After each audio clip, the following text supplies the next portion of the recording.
नमस्कार, आकाशवाणी देहरादून से प्रस्तुत हैं प्रादेशिक समाचार। पहले मुख्य समाचार। प्रधानमंत्री नरेंद्र मोदी ने नई दिल्ली में विश्वकर्मा जयंती पर पीएम विश्वकर्मा योजना का शुभारंभ किया। मुख्यमंत्री पुष्कर सिंह धामी ने वर्ष 2024 तक प्रदेश को क्षय मुक्त और वर्ष 2025 तक नशा मुक्त बनाने की प्रतिबद्धता जाहिर की। संसद के विशेष सत्र से पहले सरकार ने आज सर्वदलीय बैठक बुलाई और कोलंबो में एशिया कप क्रिकेट के फाइनल में आज भारत का सामना श्रीलंका से होगा।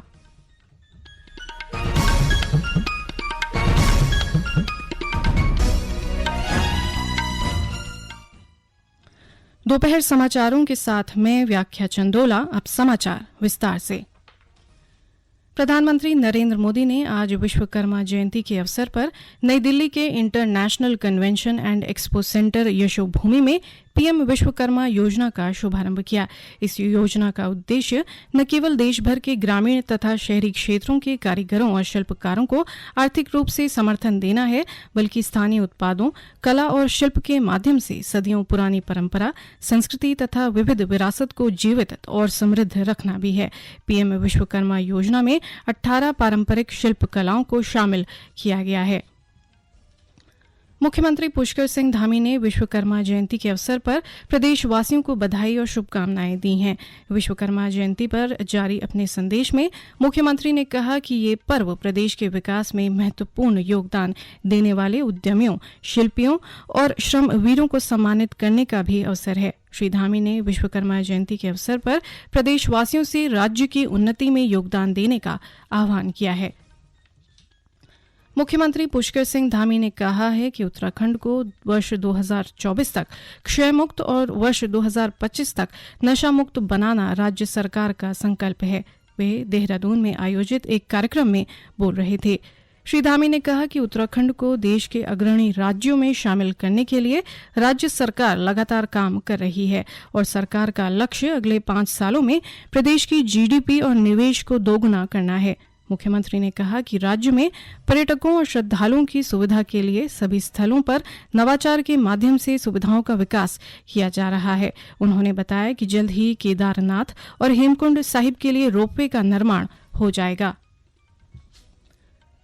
नशा मुक्त उत्तराखंड अभियान में आम लोगों की भागीदारी बढ़ाने के लिए देहरादून के सभी थाना क्षेत्रों में हर शनिवार को पुलिस चौपाल का आयोजन किया जाएगा। वरिष्ठ पुलिस अधीक्षक अजय सिंह ने बताया कि इन चौपाल के जरिए लोगों को नशे के दुष्प्रभाव के प्रति जागरूक किया जाएगा। उन्होंने कहा कि मुख्यमंत्री के नशा मुक्त देवभूमि 2025 के सपने को साकार करने के लिए पुलिस ने इस तरह की चौपाल लगाने का निर्णय लिया है। प्रदेश भर में आज से आयुष्मान भव अभियान की शुरुआत हो रही है। इस अभियान के तहत आज से 2 अक्टूबर तक सेवा पखवाड़ा मनाया जाएगा और प्रत्येक विधानसभा क्षेत्र में स्वास्थ्य और रक्तदान शिविर लगाए जाएंगे। इसके अलावा आयुष्मान कार्ड और आभा आईडी बनाई जाएंगी। अभियान को सफल बनाने के लिए राज्य स्वास्थ्य प्राधिकरण ने तैयारियां पूरी कर ली हैं। प्राधिकरण ने अधिकारियों और कर्मचारियों को प्रदेश के वेलनेस सेंटरों में स्वास्थ्य मेलों के आयोजन कर आयुष्मान कार्ड और आभा आईडी बनाने के निर्देश दिए हैं। देहरादून में डेंगू के प्रति लापरवाही बरतने वालों के खिलाफ नगर निगम कार्रवाई कर रहा है। नगर निगम विभिन्न स्थानों पर जाकर लार्वा पनपने वाले क्षेत्रों का दौरा कर इन स्थलों में दवाइयों का छिड़काव कर रहा है। इस बीच नगर निगम के एक दल ने शहर के विभिन्न स्थानों में डेंगू के प्रति सतर्कता न बरतने वाले व्यावसायिक संस्थानों पर 1,38,000 रुपये का चालान किया। टिहरी सांसद माला राज्य लक्ष्मी शाह ने मेरी माटी मेरा देश अभियान के तहत चंबा विकासखंड के नैल गांव में बनाए गए अमृत सरोवर में आयोजित कार्यक्रम में हिस्सा लिया।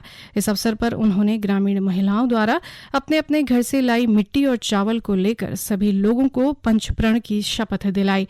इस मौके पर सांसद ने कहा कि ग्रामीण महिलाएं अपनी मेहनत और कर्मठता से आज आगे बढ़कर आत्मनिर्भर बन रही हैं। समाचार आकाशवाणी के देहरादून केंद्र से प्रसारित किए जा रहे हैं। ताजा समाचार के लिए आप हमारे फेसबुक पेज आकाशवाणी समाचार उत्तराखंड और Twitter handle @AIR News _DDN को फॉलो कर सकते हैं। ये समाचार YouTube चैनल आकाशवाणी समाचार उत्तराखंड को सब्सक्राइब कर सुने जा सकते हैं। साथ ही ये समाचार आकाशवाणी की वेबसाइट www.newsonair.gov.in/उत्तराखंड पर भी उपलब्ध हैं। केंद्र सरकार ने संसद के विशेष सत्र से पहले आज शाम सर्वदलीय बैठक बुलाई है। संसद का 5 दिन का विशेष सत्र कल से शुरू होगा। उपराष्ट्रपति और राज्यसभा के सभापति जगदीप धनखड़ आज नए संसद भवन पर गजद्वार के ऊपर ध्वजारोहण करेंगे। लोकसभा अध्यक्ष ओम बिरला और अन्य गणमान्य व्यक्ति इस अवसर पर उपस्थित रहेंगे। विशेष सत्र के पहले दिन लोकसभा में संविधान सभा की बैठक से लेकर 75 वर्ष की संसदीय यात्रा पर चर्चा होगी। सरकार ने मुख्य चुनाव आयुक्त और अन्य चुनाव आयुक्तों की नियुक्ति से संबंधित विधेयक संसद सत्र में चर्चा के लिए सूचीबद्ध किया है। इसके अलावा अधिवक्ता संशोधन विधेयक तथा प्रेस और आवधिक पंजीकरण विधेयक तथा डाकघर विधेयक सत्र के दौरान चर्चा के लिए सूचीबद्ध है। एशिया कप क्रिकेट के फाइनल में आज कोलंबो में भारत का मुकाबला श्रीलंका से होगा। ये मैच भारतीय समय के अनुसार दोपहर बाद 3 बजे से होगा। एशिया कप जीतने पर भारतीय टीम न केवल एक दिवसीय क्रिकेट प्रारूप में नंबर 1 स्थान पर पहुंच जाएगी, बल्कि क्रिकेट के सभी प्रारूप में वह नंबर 1 हो जाएगी। इस उपलब्धि से अगले महीने विश्व कप क्रिकेट शुरू होने से पहले भारत का मनोबल काफी बढ़ जाएगा। प्रधानमंत्री नरेंद्र मोदी के जन्म दिवस के अवसर पर देहरादून के परेड ग्राउंड में स्वच्छता लीग मैराथन की शुरुआत की गई। नगर निगम द्वारा आयोजित इस मैराथन का शुभारंभ मुख्यमंत्री पुष्कर सिंह धामी ने किया। इस अवसर पर मुख्यमंत्री ने कहा कि प्रधानमंत्री के अब तक के 9 साल के कार्यकाल में देश ने अनेक उपलब्धियां हासिल की हैं और वैश्विक स्तर पर भारत की साख बढ़ी है। उत्तराखंड से आदरणीय प्रधानमंत्री जी का जो लगाव है, जो उनका कर्म का रिश्ता है, उत्तराखंड के लोग भी उनसे बहुत लगाव रखते हैं। कोई अपने बेटे के रूप में देखता है, कोई भाई के रूप में देखता है, कोई अभिभावक के रूप में देखता है। इसलिए आज उत्तराखंड के लोगों में उनके जन्म दिवस पर विशेष उत्साह है और उत्तराखंड के अंदर उनके प्रधानमंत्री बनने के बाद जो विकास के काम शुरू हुए हैं, जो कभी पहले सोचे भी नहीं जाते थे, वो काम संपन्न हुए हैं।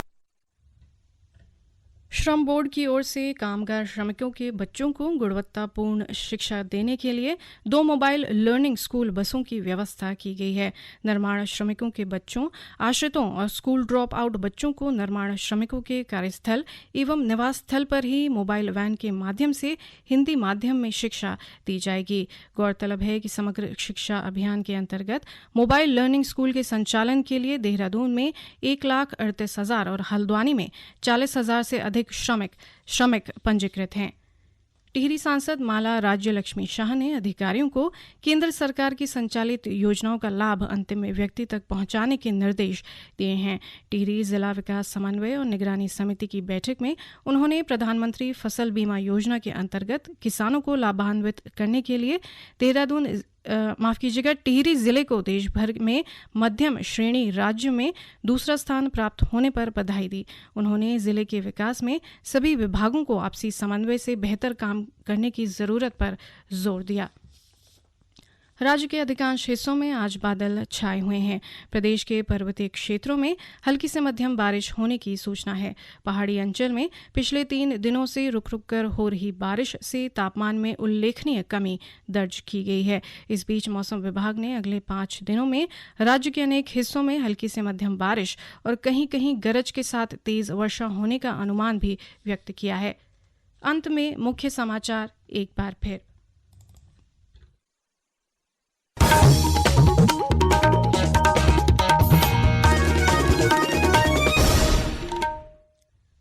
प्रधानमंत्री नरेंद्र मोदी ने नई दिल्ली में विश्वकर्मा जयंती पर पीएम विश्वकर्मा योजना का शुभारंभ किया। मुख्यमंत्री पुष्कर सिंह धामी ने वर्ष 2024 तक प्रदेश को क्षय मुक्त और वर्ष 2025 तक नशा मुक्त बनाने की प्रतिबद्धता जाहिर की। संसद के विशेष सत्र से पहले सरकार ने आज सर्वदलीय बैठक बुलाई और कोलंबो में एशिया कप क्रिकेट के फाइनल में आज भारत का सामना श्रीलंका से होगा। इसके साथ ही प्रादेशिक समाचार का ये बुलेटिन समाप्त हुआ। नमस्कार।